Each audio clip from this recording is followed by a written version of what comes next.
Celebration po ng marami sa resurrection ng ating Panginoong Jesucristo. The more we should be celebrating dahil resurrection ng ating Panginoong Jesucristo.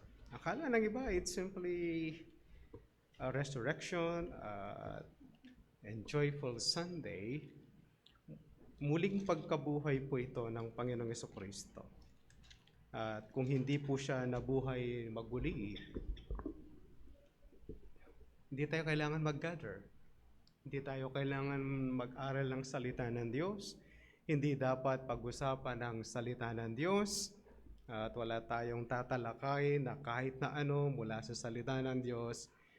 At ang pag-usapan lang is about moral living. At pwede na pong makuha yun sa ibang mga libro na hindi nakabase sa Biblia. Mga kapatid,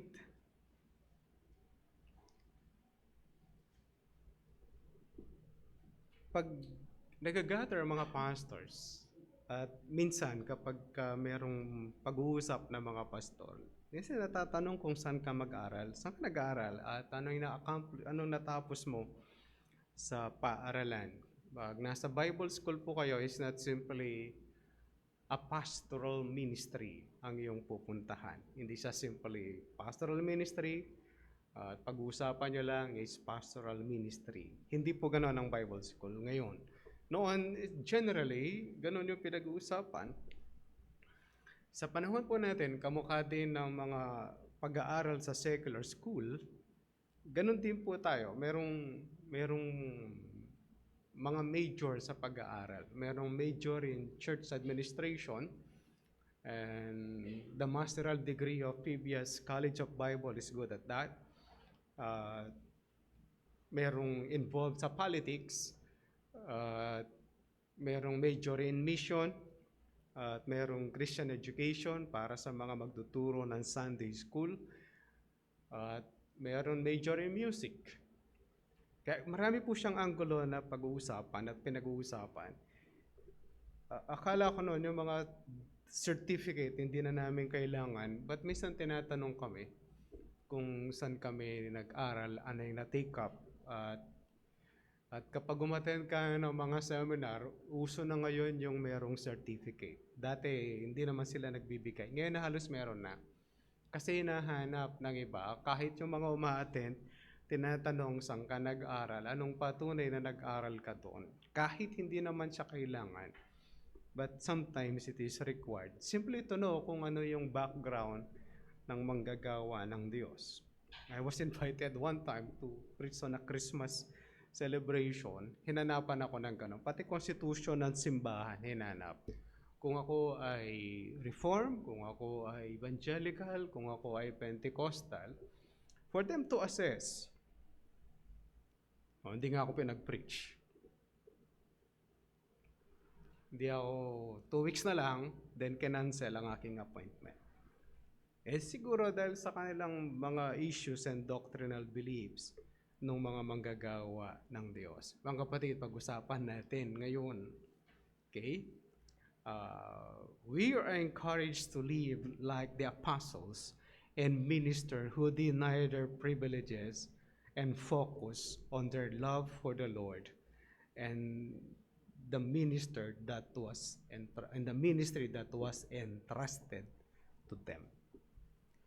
Sasamahan niyo po kabuksan yung mga Bible sa 1 Corinthians 9, unang Korinto chapter 9 verse 1.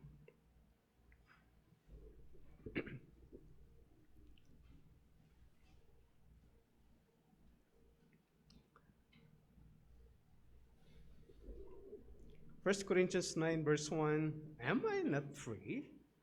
Am I not an apostle? Have I not seen Jesus our Lord? Are not you my workmanship in the Lord?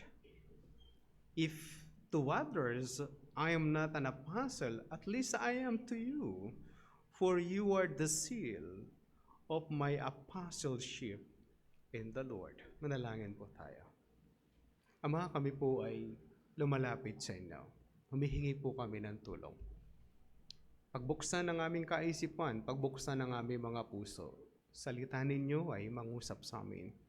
Tulungan kami, O aming Diyos, na ang mga katotohanan po ninyo ay magbigay linaw sa aming puso't kaisipan upang sa aming pong paglilingkod sa inyo. Batayan po namin ay ang inyong mga salita, hindi ang aming mga sariling pananaw. Sa pangalan po ng aming Panginoong Jesucristo, ito pong lahat ang aming dalangin. Amen. Mga kapatid, pag-uusapan po natin ang chapter 9 verse 1 hanggang verse 27. Ang haba, no? Ito po yung mga tatalakayin po natin. Minister example of love. Parang walang kaugnayan sa content, ano? Minister example of love. Meron po itong 5 bahagi para sa akin pong nakita. Ang verse 1 and 2, his position, yung iba tinatawag nilang his office. Ang verse 3 to 14, his rights, ang kanyang mga karapatan. That's in 3 to verse 14. Ang verse 15 hanggang verse 18, his denial. Ang verse 19 hanggang verse 23, his purpose. In verse 24 hanggang verse 27, his illustration. Minister example of love, his position, his rights, his denial, his purpose, his illustration. It can be divided in some other ways. Depende kung paano po ito nagkikita. But kita ko po na ganito po yung hati niya. Sa ibahin natin lang po ito ng dalawa. That is in verse 1 hanggang verse 14 and then verse 15 hanggang verse 27. I want some details, kaya ganyan po yung aking hati. Yung ibahin natin pa yung verse 3 hanggang verse 14 ng 5 hati. Ayoko na po siyang ganong kadaming hati, baka mapagod na kayong mag-notes. Kay minister example of love. Nung binabasa ko po yung verse chapter 9, isa sa mga tinatanong pag nag-aaral ka is, anong connection ng chapter 9 sa chapter 8? Pagkatapos, anong connection niya doon sa chapter 10? At paano siya At ang ginagawa mga kapatid na mga writers o ano mga nag-a-analyze sa libro is meron siyang in between. Sinabi nila ang chapter 8 at saka hanggang chapter 10 ay isang bahagi lang siya, isang usapin lang siya patungkol sa idol worship, sa pagkain at pagsamba sa mga Diyos-Diyosan. Ang chapter 12 hanggang chapter 14 ay pinag-uusapan ng spiritual gifts. Pero in between, ay nakapaloob doon, mga kapatid, ang patungkol sa love. In between those ministry, nakalagay yung pag-ibig doon sa gitna. Dito naman sa chapter 8 to 10, meron siyang nakapaloob and that is chapter 9. Sabi ko, bakit inilagay? Anong connect? Bakit may ganyan? Bakit biglang personal naman ito? Ba't ganito? Hindi siya, sana binunot yung 9, ipinasok yung 10, tapos yung maganda kung yung chapter 9 nakalagay doon sa chapter 2. Sana yung chapter 2 ang nakalagay doon yung chapter 9. Yung chapter 2 magiging chapter 3. O opinion ko lang po yun. Kaya habang inaaral ko siya, nadi-disturb ako, bakit siya ganoon? Anong connection niya sa usapin patungkol sa idol worship? Pagkatapos ito namang si Paul, mukhang personalan naman yata yung part. Paano siya nasabing more of personal? Tingnan po yung pagkakalagay po ng verse 1. Am I not free? Am I not an apostle? Tapos, after that, sasabihin na ito yung karapatan namin mga apostol o O, di ba maganda kung nasa chapter 2 yan? Pinag-uusapan yung division ng church, tapos sasabihin ni Paul, I am an apostle. O, di lagay na natin siya doon. Isa sa problema po ng passage, hindi ng passage, walang problema yung passage, yung mga nag-aaral, maraming problema sa buhay. Isa sa problema namin is, dinidebensahan ba ni Paul ang kanyang apostleship? Yung pagiging apostol ba ni Pablo ay dinidepensahan niya dito? Kung dinidepensahan niya yung kanyang pagka-apostol, bakit hindi pa niya nilagay sa chapter 2 ito? O kaya nilagay niya sa chapter 16? O tinatanong niyo ba ako, kung ako'y apostol, am I an apostle? Tapos maglalagay siya ng detalye. Pero inilagay niya sa idol worship in between. Doon po ako ng problema. Sabi ko pa naman si Pa, pinapahirapan ako. Sana minadali na lang. Bakit niya inilagay dito? Mukhang mga kapatid, wala siyang sinasagot na issue patungkol sa kanyang apostleship. Sa 2 Corinthians pagkakaroon, mukhang dito hindi po tinatanong ito. Mukhang hindi tinatanong kay Apostol Pablo is kung apostol ka ba? Parang hindi naman siya tinatanong. Bakit posibleng hindi siya itinatanong? Kasi ang chapter 1, o doon sa part ng division ng pagkakahati-hati ng mga mananampalataya sa Corinth, I for Apollos, I for Paul, I for Peter, I for Christ. Mukhang pinapantay naman siya kay Pedro dun. Kung yung paghambing lang, mga kapatid, ng apostleship, mukhang hindi naman inilalayo si Paul. No? Kasi yung nahati-hati ang church. Sabi ng iba, ako kay Pedro, paborito ko si Pedro. Sabi ng isa, ako gusto ko yung orator, I like Apollos. Sabi ng isa, ako mas gusto ko si Pablo. Kahit bali ang ilok, maliit, gusto ko pa din. Yung super spiritual, I like Christ. Mas lumala na yung problema. Kaya pag ganito, sabi ko, anong connection natin sa chapter 9? Until finally, you would see, pagdating niyo po doon sa verse 15, ma-appreciate na natin kung bakit nandyan si chapter 9. Yung blessing na meron kay Paul, o yung mga privileges na meron kay Paul, ang sinasabi niya is, hindi ko ginamit at hiningi ang pribilehiyong ito sa inyo. Dahil ang aking layunin is to preach the word. Ngayon, in-abuse naman ng iba to, mga kapatid. In-abuse nila yung privileges. Pagdating ko po dyan, ite-take upin ko po yung abuses ng mga churches about verse 15. Mukhang ang gustong ipakita ni Apostol Pablo sa mga taga-Korinto, dahil nga payabangan, daming mayayabang kamukha sa atin. Meron tayong nature na mayayabang na personal. Pero iba yung yabang nila. Patalinuhan yung yabang. Kami mas matalino. Para mga schools ninyo, kung sa kayo nag-aaral, mayayabang tayo eh. Ipinagyayabang natin na ang school namin ay better than the other schools. Hindi nyo ginawa yon.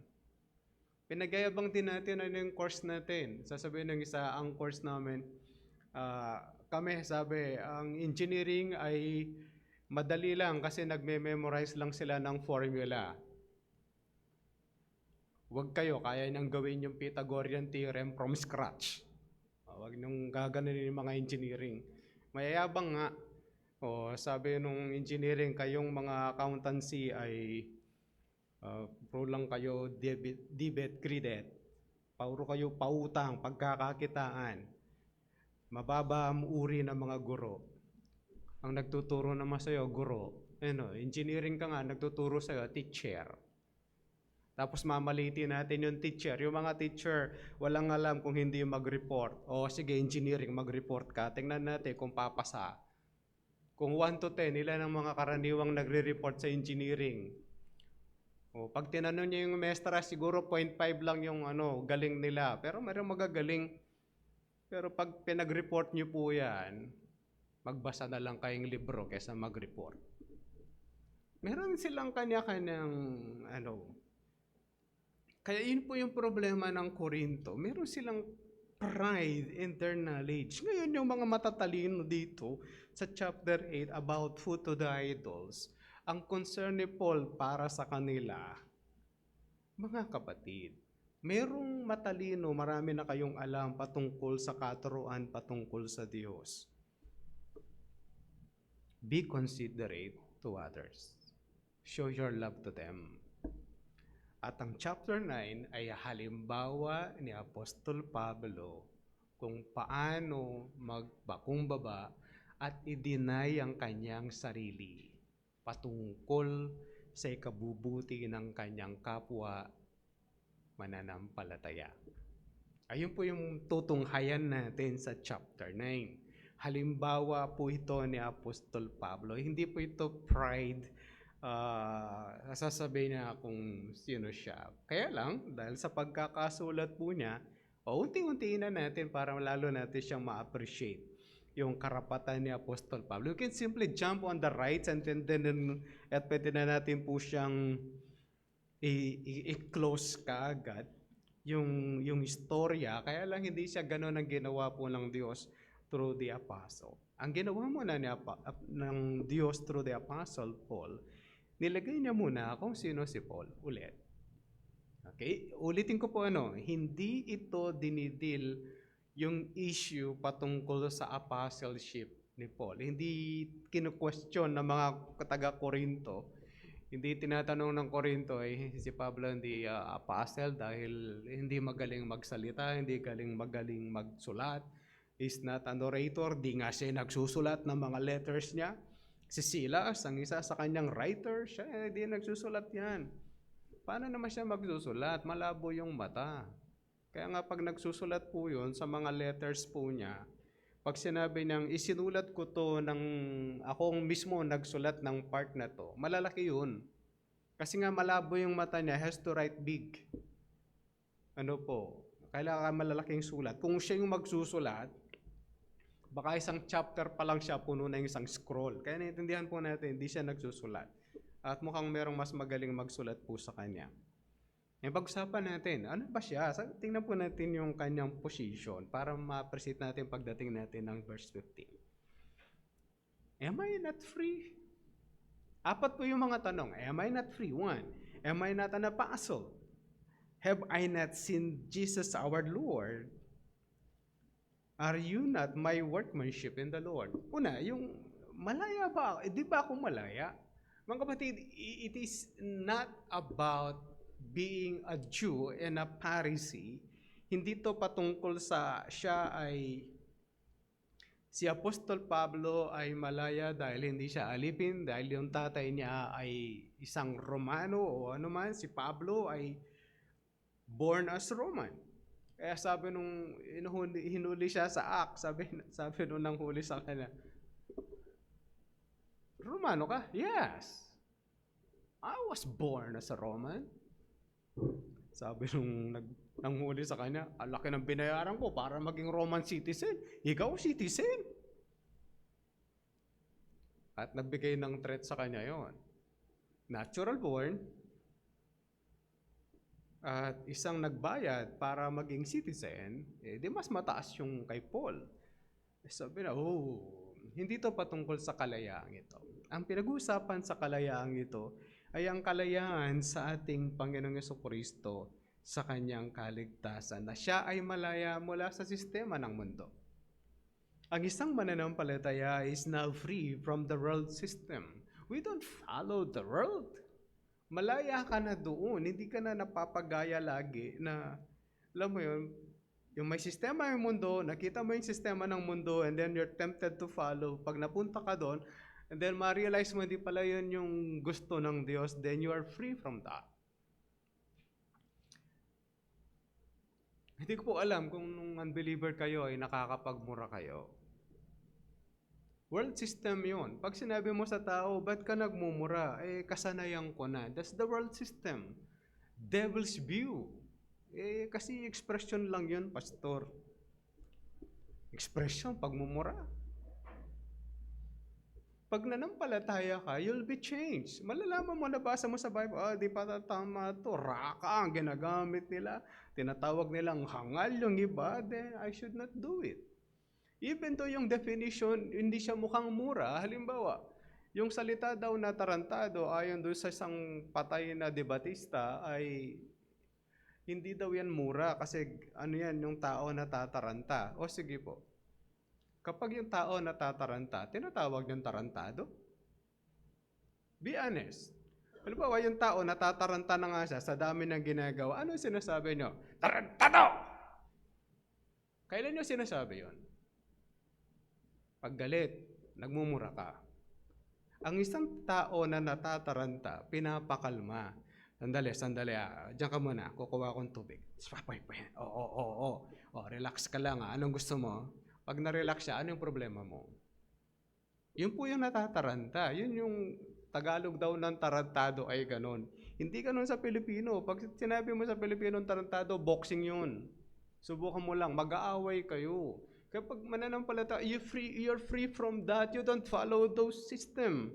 Hindi siya tama. Kaya hindi natin siya ginagamit na mga mananampalataya. Hindi ka dapat nagmumura kasi sabi ng Bible, hindi dapat yun. Naintindihan po natin, you're free from that. Yung kayabangan, ang kayabangan ay a choice. Tandaan niyo po yun. May nature ka na choice, meron kang nature and you also choose to be. Ganon din po yung humility. Pag nanampalataya ka sa ating Panginoong Jesucristo, parang wala tayong humility. But it is a choice. Humble yourselves. O, di choice yun. Hindi sinabi palabasin yung nature ng humility. It's a choice. Pag sinabi mag-humble ka, it's a choice. Pipiliin natin maging mapagkumbaba. Kakayanin ba yun? Oo, dahil binigyan ka ng nature ng Diyos at alam mo sa Biblia, yun po yung nararapat, then we humble ourselves. Sabi, yun po yung sinasabi ni Pablo na, di ba ako malaya? Am I not free? He is free. Susunod, sabi na, hindi ba ako apostle? May pag-uusapan natin yung apostle. Yung apostle tsaka yung kasunod niya na tanong mga kapatid ay dikit na dikit. Sabi na, have I not seen Jesus, our Lord? Magkadikit po yan. Hindi ito pwedeng maghiwalay. Kapag sinabing apostol, magkasama dapat ito. Nakita niya dapat ang Panginoong Jesucristo. O, kaya yung mga apostles po ngayon, sabi nila, Pastor, meron pang apostles ngayon, wala na. Huwag na kayong maghanap. Una, nakita ba niya si Jesus Christ? O, yan po yung pag-usapan natin. Kung punta po kayo sa aklat po ng mga gawa, hawakan niyo po yung Korinto, babalik po tayo and see some more.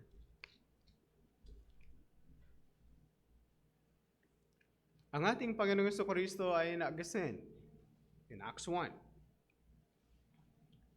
Then may reminder sa mga mananampalataya in those days. The 12, together the 500, nakasama po nila. Together nandun po si Mary, the mother of Jesus Christ in the flesh. At nandun din po yung kanyang mga kapatid. Kasama si James, the man with a camel's knee. Kung manalangin ay wagas. Kaya sobrang tagal daw niyang manalangin, kaya tinawag siyang the man with a camel's knee. In Acts 1 verse 12, ganito po yung paghahanap ng apostol.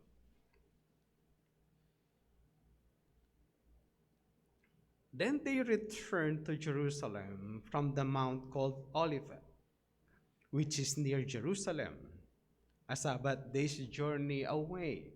That's about 800 meters or half mile. And when they had entered, they went up to the upper room where they were staying.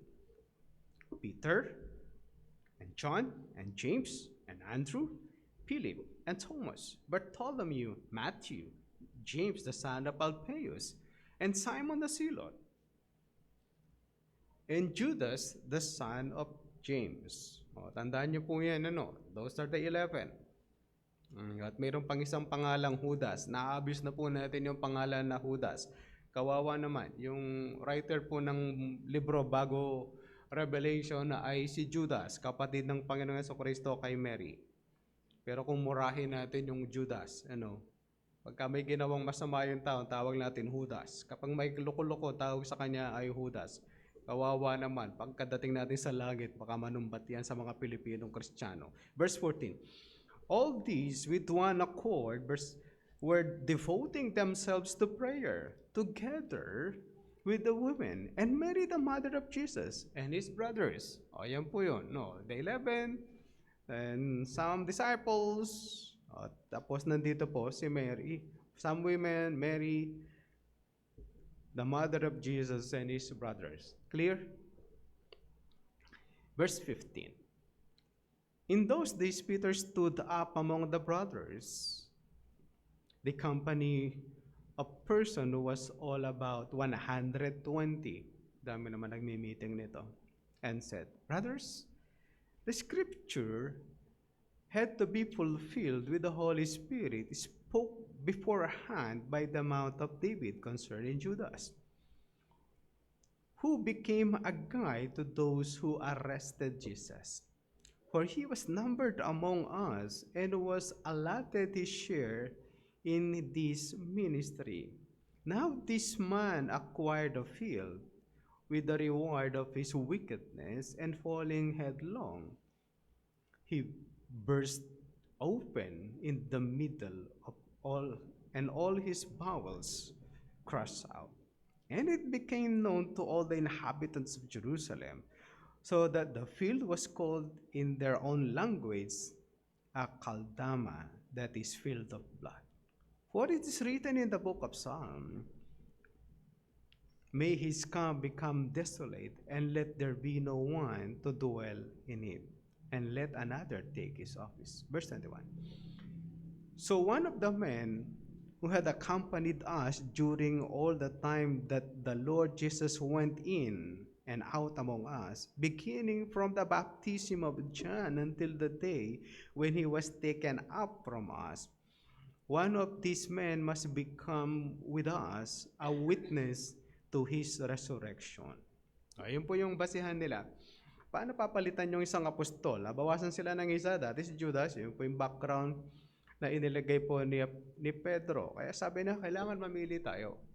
Sinong papalit? Ito po yung standard at pagpili po ng apostol sa kanilang panahon. Dapat, kasama natin siya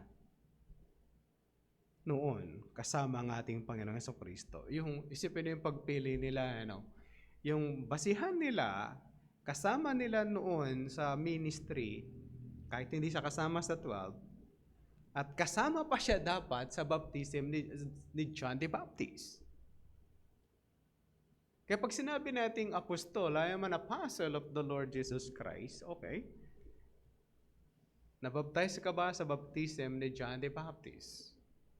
One. Second, kasama ka ba sa ministry ng Panginoong Jesucristo nung nandito siya sa balat ng lupa? Kaya kapag ngayon po yung apostol, sinasabi nila, marami po nagsabi, they are apostles. Yung bago eleksyon ng Eddie Villanueva, sumama po yon, sabi niya, sinabi ng Diyos sa akin na si Eddie Villanueva magiging next president ng Pilipinas. Natalo. Yun. Sabi nila, dinaya daw. Hindi apostle yun. Nakausap niya si Jesus Christ. Tapos, wow, mali. Hindi pwedeng ganun. Kahit nga yung Wildy Almeida, sabi na, pababaril ako sa Luneta kapag natalo si Eddie Villanueva. Natalo. Sabi na, dinaya kasi. Nung dinaya. If God appointed it, mananalo dapat. Kaya inalog-alog na yung ulo ng mga born again, pinaikutan siya. Walang isa sa kanila nagsisi na hindi talaga sila kinausap ng Diyos. Yun lang po yung malungkot na bagay. Tapos susunod, election. JDB, Jesus Declaration of Victory, isa pa sila. Inalog-alog din yung ulo ni JDB. Talo. Ano sabi? Dinaya na naman. Isipin nyo, ang Diyos nyo dinadaya lang. Kaya mga kapatid, pag sinabi, ako yung apostol ng Diyos, ilang taon ka na? Unang-una, Are you about 1,967? Ang edad mo ba is about 2,000? Kung bata-bata ka pa, kung ang counting ng birth of Christ o Day of the Lord will be the 0 AD o yung 0 AD natin, kung tama yun, dun nga yung AD na yung 0, buhay ka hanggang ngayon, that is 2026. Si Jesus Christ nag-minister ng age 30 and then minus 30. O ilang taong ka na dapat? 1,900 plus.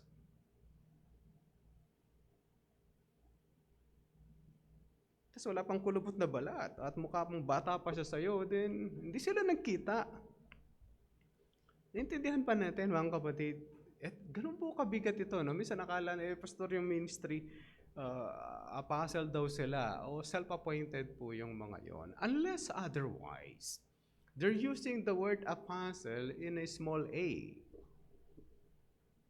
Pag capital A yung apostle, ganito yung standard. Pag small a, general definition po yun ng apostle, which means send out. Kung small a siya at using a general term, ibig sabihin po yun ay send out. Lahat po ng mananampalataya ay send out to share the gospel to others. Then you are apostle with the letters, with small letter A. Pero pag apostle as a title, ganito dapat yung ating standard. John the Baptist, nabaptize ka, dapat mga 2,000 years old ka na kung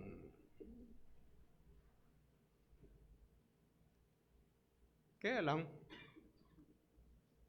walang ganoon sa panahon po natin. Kaya pag sinabi nila ako ay apostol ng Diyos, apostol ng Panginoong Jesucristo, or you're self-appointed. Nakausap ko si Jesus Christ like Paul. O punta po tayo kay Paul kung ano yung mga eksena. Acts 9.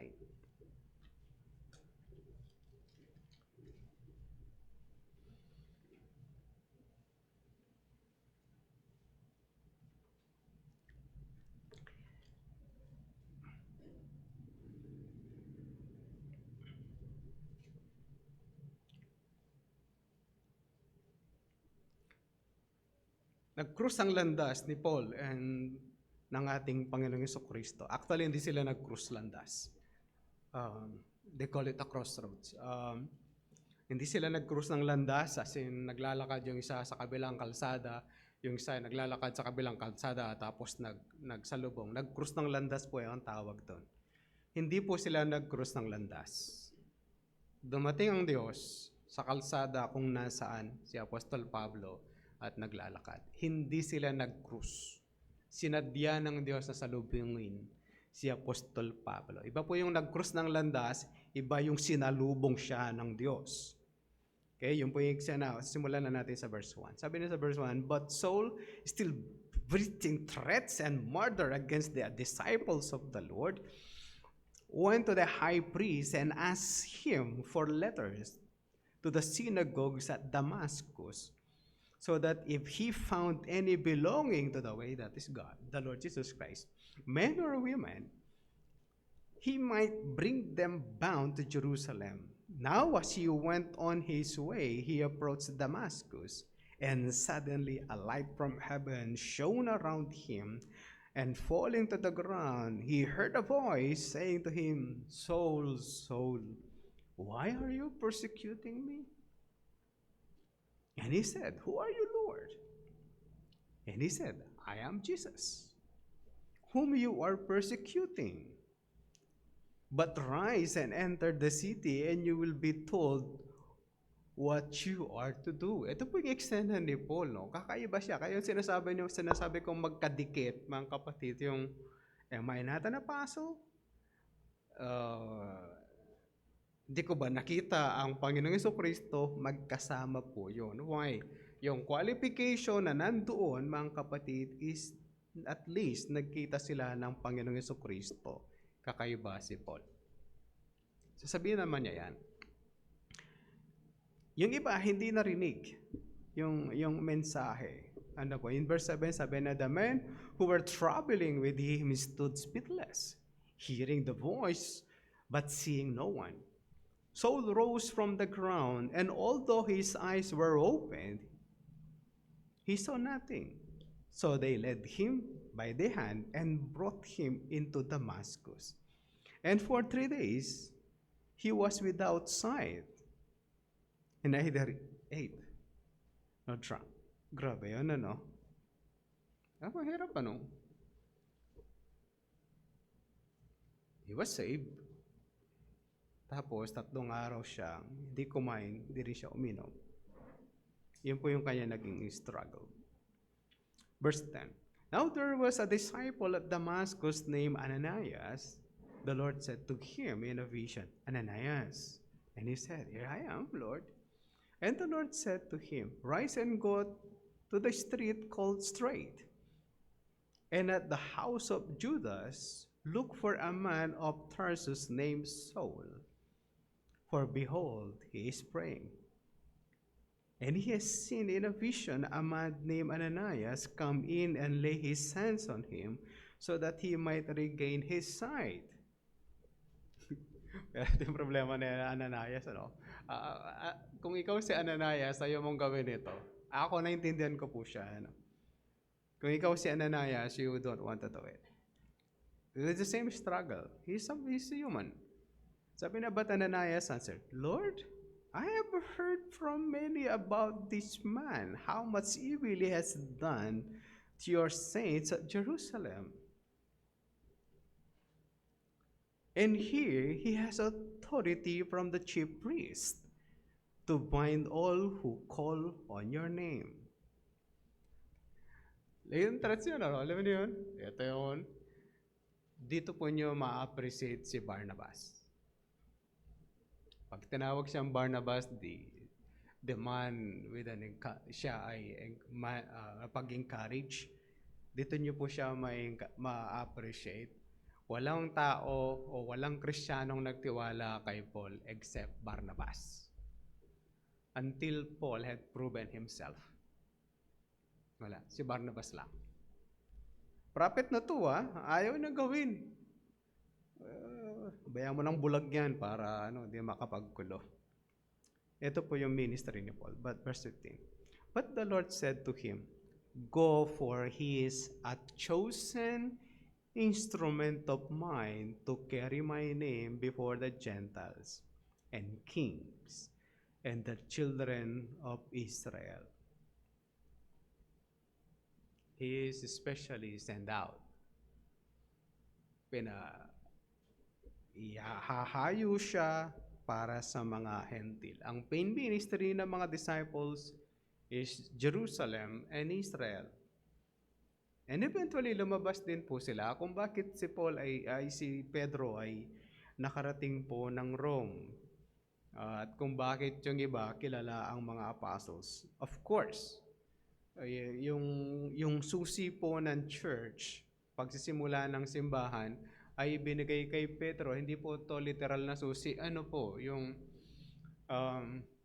lumabas naman yung pagka-Holy Week, may mga palabas.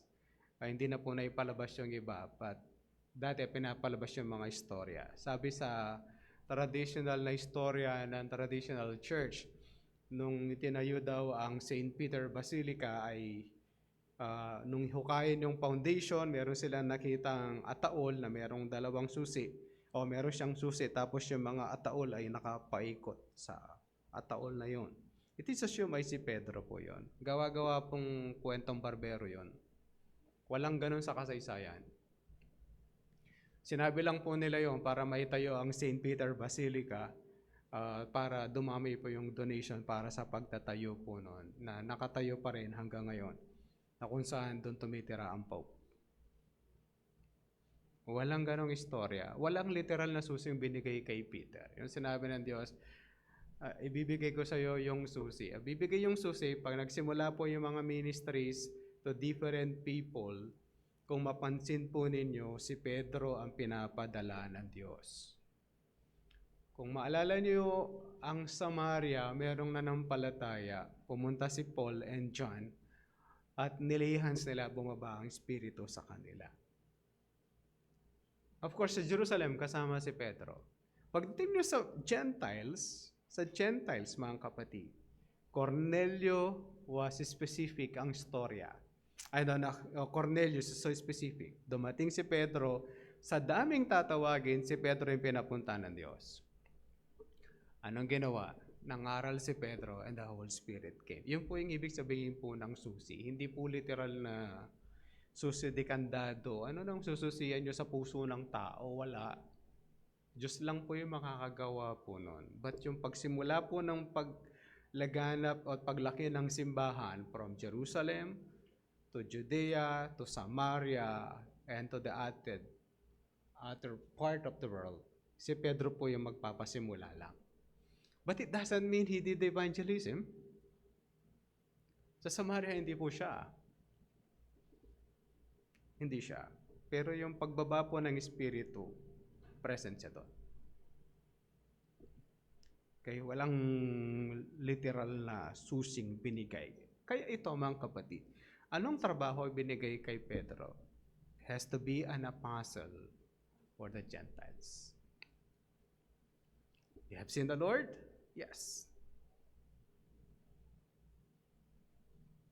Palagay niyo wala siya nung crucifixion?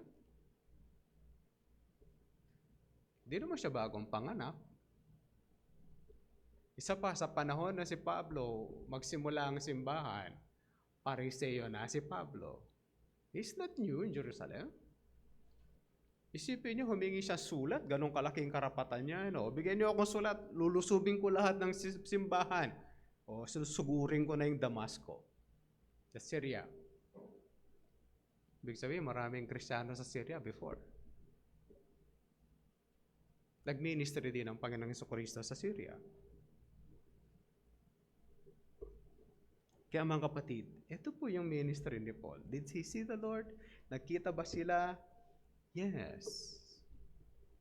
And especially send out. Pwede namang hindi gawin ng Diyos to. He could choose from the 12. Pastor, meron bang makakamat sa kanya? Yes po. Sana sisilot na lang. Simon the Silot. Mas kalat po ang buhay po noon. Ito yung mahilig lumaban sa gobyerno. O ibig sabihin, gala-gala po yan. Si Simon the Silot. Pwede naman siya. Pastor, yung mas matalino. O di si Matthew. BIR. Alam niya yung batas. Accountancy, merong law. Tax collector yun, alam niya yung batas. Why not Matthew? Magaling naman. Hindi siya yung gusto ng Diyos. Ang gusto ng Diyos ipadala and do a lot of mission is Paul. Yan ang gusto po ng Diyos. Bakit siya yung pinili? Yun ang gusto po ng Panginoon. Let's see more, mga kapatid. Punta po kayo sa chapter 26 ng Acts.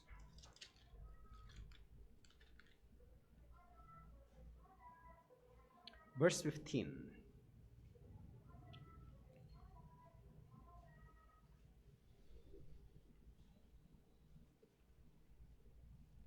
Sabi po niya sa verse 15, and I said, who are you, Lord? Familiar yung line? Linya po ni Pablo nung kinukwento niya ulit yung kanyang kasaysayan. And the Lord said, I am Jesus whom you are persecuting. But rise and stand upon your feet, for I have appeared to you for this purpose, to appoint you as a servant and witness to the things in which you have seen me, and to those in which I will appear to you, delivering you from your people and from the Gentiles for whom I am sending you, to open their eyes so that they may turn from darkness to light and from the power of Satan to God, that they may receive forgiveness of sins and a place among those who are sanctified by faith in me. Ayun po yung kanyang mission.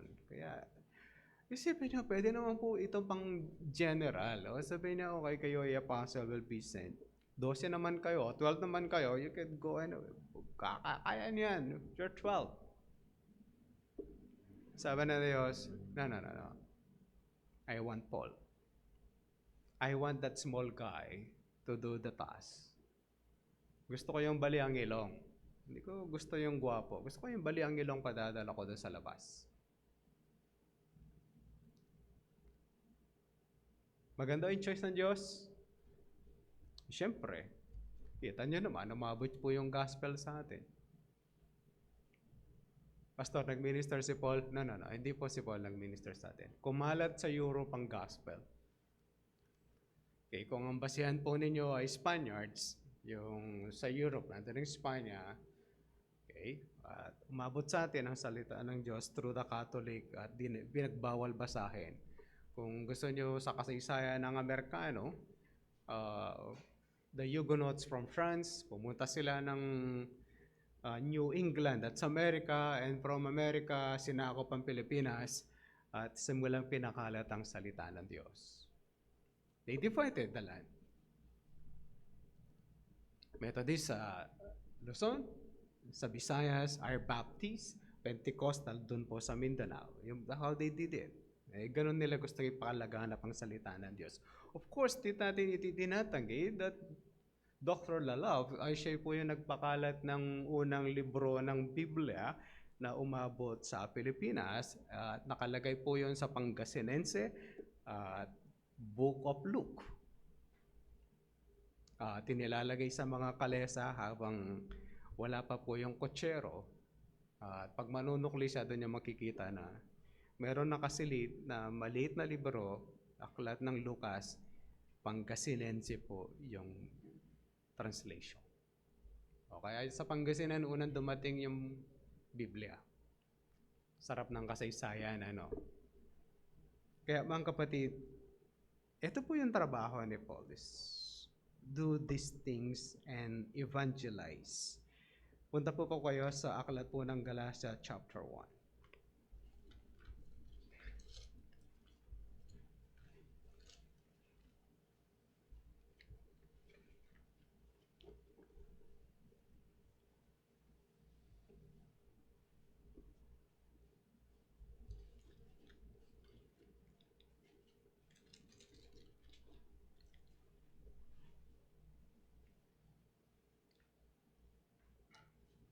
Galatians 1 verse 11.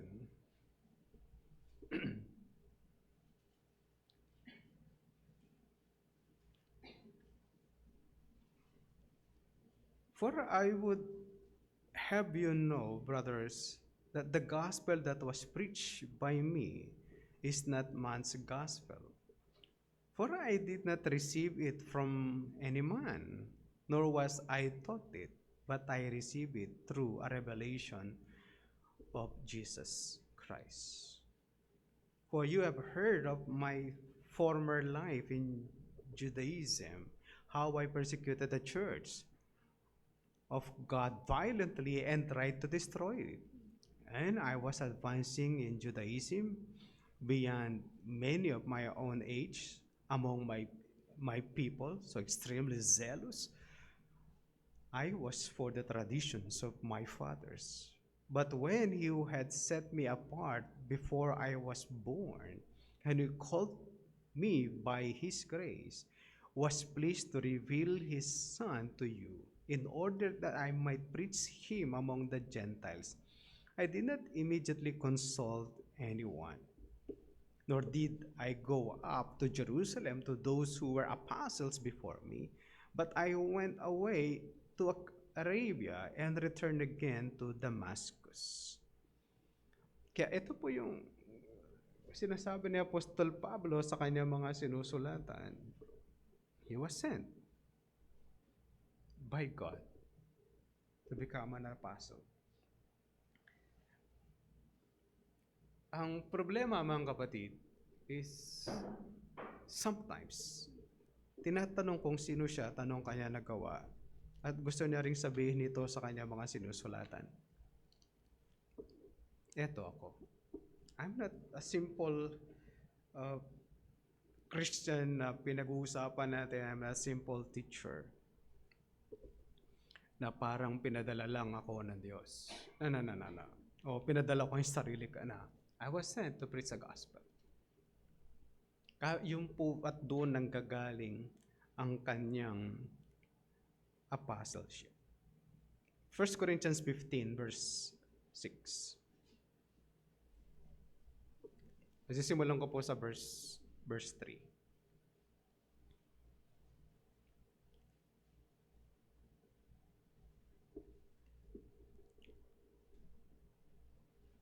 Sabi po sa verse 3 ng 1 Corinthians 15, "For I delivered to you as of first importance, that I also received, that Christ died for our sins in accordance with the Scriptures, that He was buried, that He was raised on the third day in accordance with the Scriptures." By the way, ito po yung definition po ng gospel.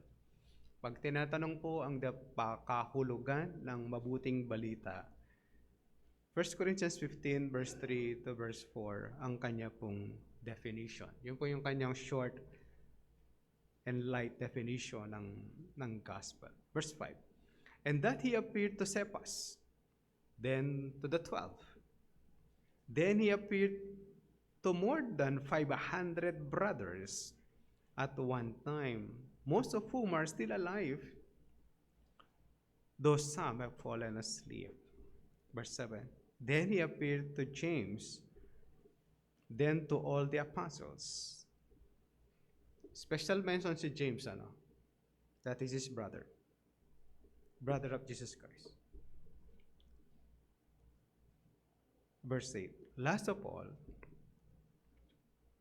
as to one untimely born, He appeared also to me. For I am the least of the apostles, unworthy to be called an apostle, because I persecuted the church of God. But by the grace of God, I am what I am, and His grace toward me was not in vain. On the contrary, I worked harder than any of them, though it was not I, but the grace of God that is with me." Mga kapatid, ito po yung apostleship ni Paul. Is he qualified? Yes, he had seen the Lord. Gayun din mga kapatid, he was directly called by the Lord to preach to the Gentiles. No wonder, wag po kayong magtaka, marami siyang sulat para sa Gentiles. Siya yung pinakamaraming ministry at ginamit po ng Diyos. Si Pedro, may sulat po siya sa mga Gentiles, dati sa Asia Minor o sa Turkey, sa time po natin. Dalawang sulat lang po yun. Si John the Beloved, meron siyang dalawang sulat, one for Jew and Gentiles, basically marami Gentiles, that's John. Tapos sinulat po yung Revelation for the churches in Turkey. Pinadala yung sulat para sa kanila is the Book of Revelation. Yung kapatid ng Panginoong Kristo, that is si Jude, si James, tag-isa. Si John, meron siyang 3 para sa ibang mga tao. Ibig sabihin, meron siya 5 sulat. But si Paul, ang dami na sulat. He was chosen by the Lord para mag-minister sa kanila at makapag-minister din po sa bawat isa sa atin. Kaya pag pinag-uusapan yung kanyang apostleship, is he qualified? Yes. You have seen the Lord and directly appointed Him.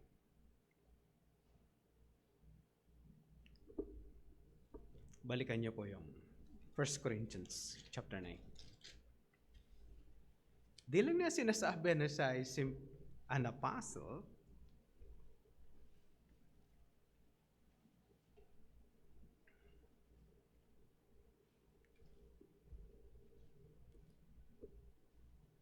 Meron pa siyang sinasabi para sa mga taga-Korinto.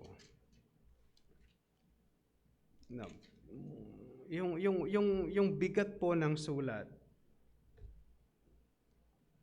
ni Apostle Paul sa kanila.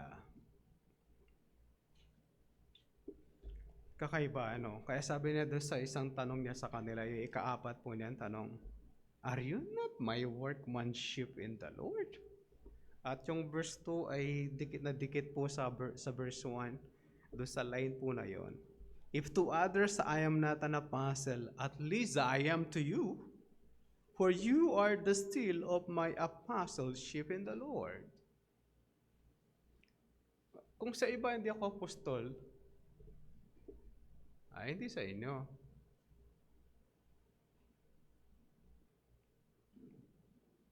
Sa inyo, apostol ako dapat. Why? Balikan po natin ang istorya. Acts 18.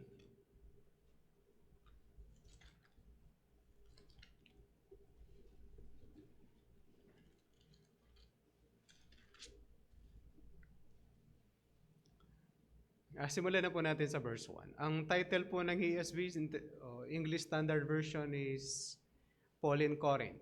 At least may alam na tayo sa istorya. Sabi niya sa verse 1, Acts 18. After this, Paul left Athens and went to Corinth.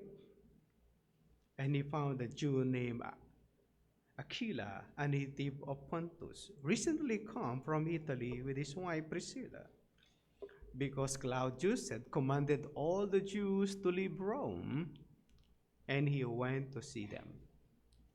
And because he was of the same trade, he stayed with them and worked, for they were tent makers by trade. And he reasoned in the synagogue every Sabbath and tried to persuade Jews and Greeks. Ito yung maganda, no? Parehong Kristiyano, nagpangita, parehong trabaho, tent maker. Yeah, mas maintindihan po natin why naging close po sila at nung magkaroon ng mananampalataya sa lugar po ni Priscilla at Aquila, offer their house at isa si Paul sa mga nag-ministers po sa lugar na yan. Verse 5. When Silas and Timothy arrived from Macedonia, Paul was occupied with the word, testifying to the Jews that the Christ was Jesus. And when they opposed and reviled him, he shook out his garments and said to them, "Your blood be on your own heads. I am innocent from now on. I will go to the Gentiles." And he left there and went to the house of a man named Titius Justus, a worshipper of God. His house was next door to the synagogue. Verse 8, Crispus, the ruler of the synagogue, believed in the Lord, together with his entire household. And many of the Corinthians, hearing Paul, believed and were baptized. And the Lord said to Paul one night in a vision, "Do not be afraid, but go on speaking and do not be silent, for I am with you, and no one will attack you to harm you, for I have many in this city who are my people." Mga kapatid, yung line po na yun, yung no one will harm you and attack you, si Paul nasa Corinth. Huwag kayong pupunta sa lugar na mayroong nagbubugbugan, tapos pagitna kayo doon, sasabihin nyo, "No one will harm me, for God is with me." Ay, wala ka sa Korinto at hindi ko yung inutusan na mag-preach na alam mo kapag ikaw ay nag-preach sa sinagoga, bubugbugin ka pagkatapos. Ano po? Intindihan po natin, huwag nyo gagamitin to your personal life. Halimbawa, may nagsasaksakan, naaawat kayo, iingatan ako ng gusto mo, ingatan. Wala ka naman sa Corinth eh. Una, hindi ko si Paul. Okay, merong nag-a-abuse na mga verses, ay pastor, maliwanag, walang makakapanakit sa atin. Kahit na matuklaw tayo ng ahas, hindi tayo mapapano. Kahit makagat ka ng aso, hindi ka magkakarabis. Sino nagsabi sa iyo nun? Si Paul yun. Pinagpag niya yun eh. Apostle yun. Meron pa siyang gagawing mission, magpipreach pa ng Rome. Ikaw, pasaway ka lang, kaya kagat ka ng aso mo. Pag nakagat po kayo ng aso, diretso kayo, Dok. O pag ahas, lalo na, diretso. Ang sasabihin, ako tatablan kasi sabi nito, "No one will harm me." Hindi po para sa iyo natin yan, kay Paul po yan. Malinaw, mga kapatid. At ito po yung ginawa niya sa Corinth. And he stayed a year and 6 months. teaching the word of God among them. Isa po ito sa panahon na si Pablo nag-stay po ng matagal, maliban sa Ephesian Church. Sa Ephesians, mga 2 years po yon. Then pabalik-balik. At mapalad ang Ephesian Church, ang gagaling ng kanyang mga pastor. John the Beloved, Timothy, Irenaeus, Paul, di ba? Yan po yung Ephesian Church. And they lost their first love. Yan ang mahirap. Puro na sila naging technical. Kaya mga kapatid, ito sinasabi ni Paul, I taught you. Hindi ako simple nag-evangelize and left. Hindi ito yung evangelism explosion na mayroong mga ngaral pagkatapos aalis and then bahala na yung mananampalataya to gather at sila ay maging Kristiyano, makabuo ng simbahan and then mag-a-affiliate sila sa isang church at bibigyan sila ng authority to become a church. Sa church sa iba nang galing yung authority. Yun na po yung uso ngayon. Kapag yung mga mananampalataya na buo sa isang lugar, kailangan silang mag-affiliate sa isang simbahan para yung simbahan ang mag-a-affirm sa kanila na sila ay Christian church. Kala nyo, biro to ha? Kala nyo, Pastor, nangyayari? Yes! Sabi ng isang pastor sa akin, dapat pag nabuo yung isang grupo, kailangan ng merong mag-a-affirm sa kanila na sila ay church. Ikaw, bakit? Bakit sa inyo? Sino nag-affirm? Yung grupo nyo, nung tawaging ganyan, sino nagsabing yan ng tawag sa inyo? O tapos kayong bumuo, kailangan natin na may... Alam niyo yun, tingnan niyo po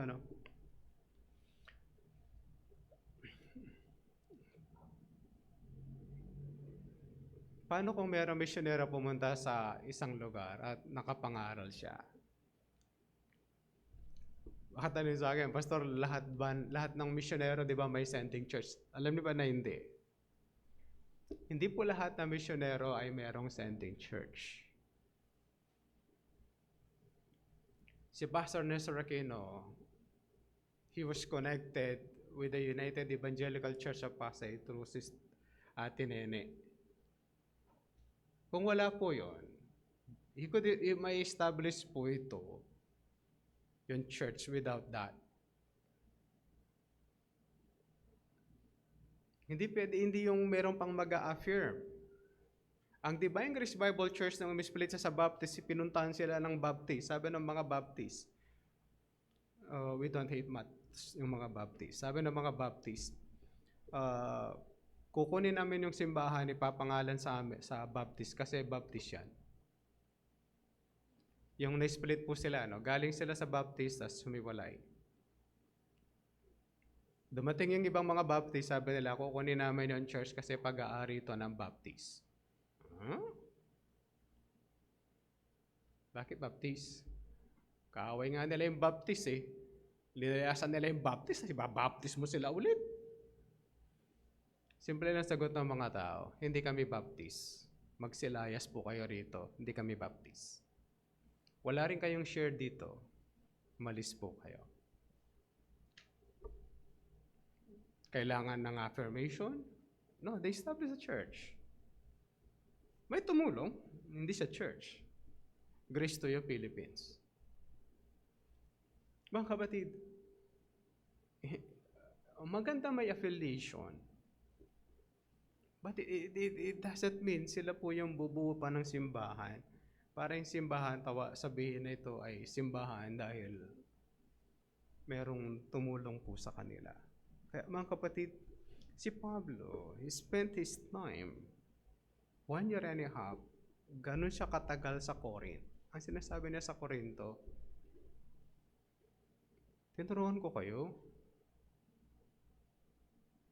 Kung sa iba hindi ako apostol, hindi ako pinadala ng Diyos, sa inyo, at least sa inyo, alam nyo dapat pinadala ako sa inyo.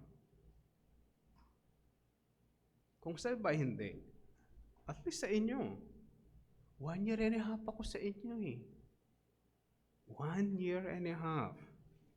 Iba pa po yung second missionary journey na magbibisit po sila sa mga churches. Kaya mga kapatid, pag pinag-uusapan at sinasabi ni Paul sa Corinth, sa simbahan ng Corinto, Di ba ako apostol?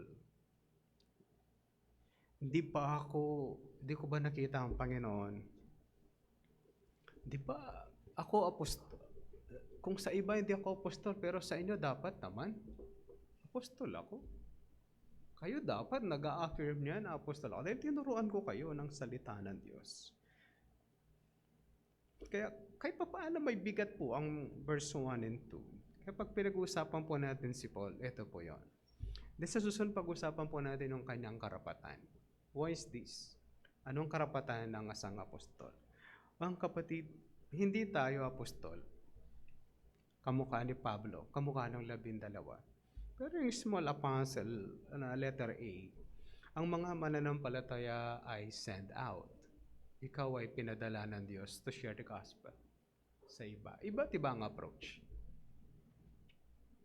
Merong individual Bible study, merong individual evangelism, merong corporate, o merong mga groups. Depende kung saan po tayo pinapadala ng Diyos. Let's maximize that. Dahil lahat po tayo pinadala. Isang malungkot na bagay minsan kapag sa mga churches. Minsan nakala ng mga tao, pag uma-attend sila sa simbahan, pag ako na-offend, aalis ako sa church. Pag meron silang hindi nagustuhan sa pastor, maalis. Ayaw ko na sa pastor. Let's go back in history.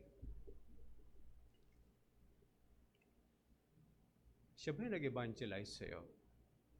Pinagtiyagaan ka. Kalawa,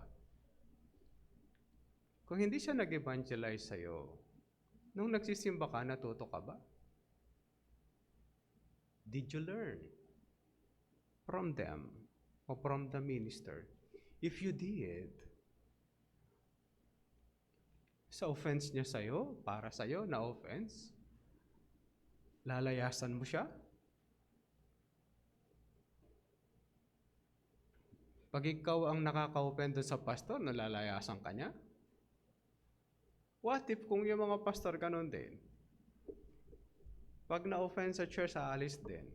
Gusto nyo ba? Magpipreach yung pastor. Tapos natutulog kayo, uwi na lang ako. Kaya natutulog, baka umalis po ako. O pag umalis po ako, alam niya may natutulog dyan. O bawal po natutulog. Can you imagine that? Bawa may masabi tayo sa pastor, yung pastor aalis na lang. Okay lang? Bakit sa member pwede? Bakit sa pastor hindi? Pastor, sasagot natin, hindi tama. Ganon din po yung membro. Pag na-offend po kayo, talk to the pastor. I don't like your system. Then let's talk your system. Is your system better? But the system, we're upgrading at nagbabago po yun.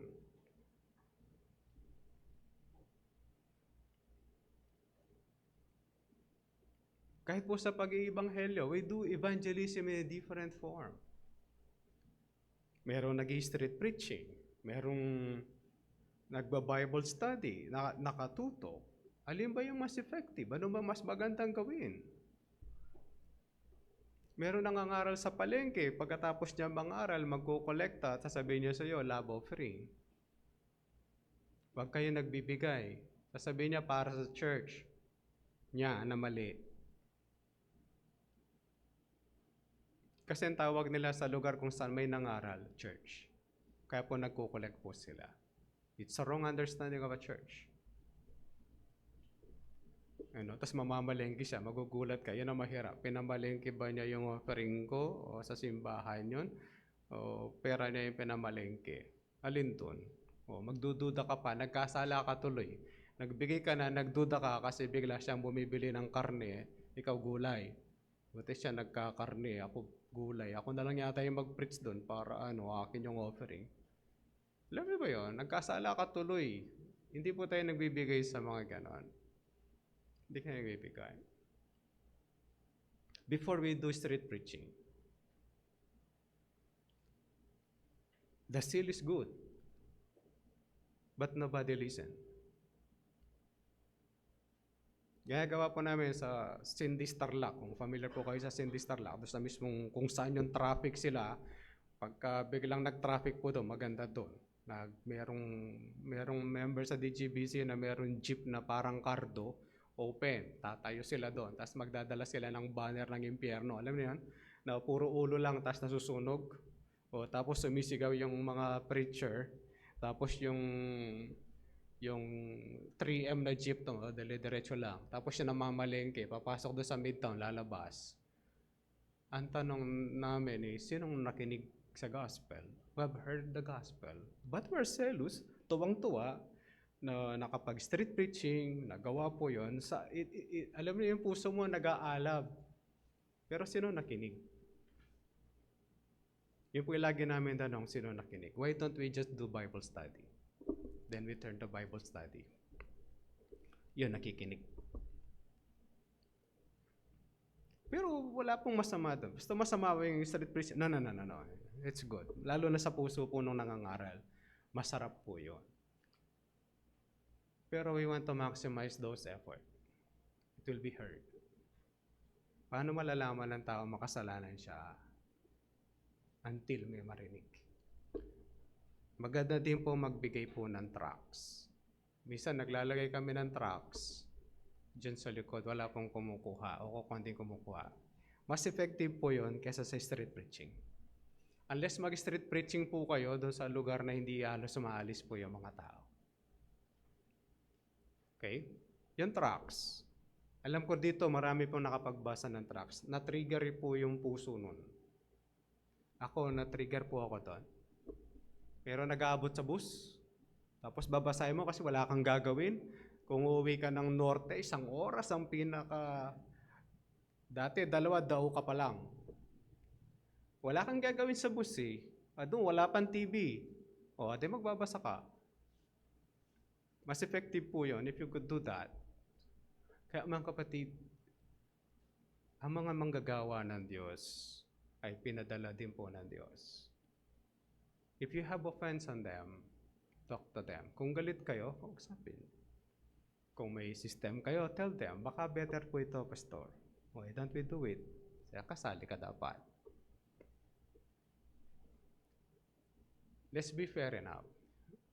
Darating yung panahon, si Pablo ay mayroong magagalit sa kanya dahil may papasok ng mga false teachers sa Corinth. Let's be aware, maging maingat. Kaya mga kapatid, lahat tayo may misyonero, mga misyonero ng mundong ibabaw. Let's do our ministry. Manalangin po tayo. Panginoon, salamat po.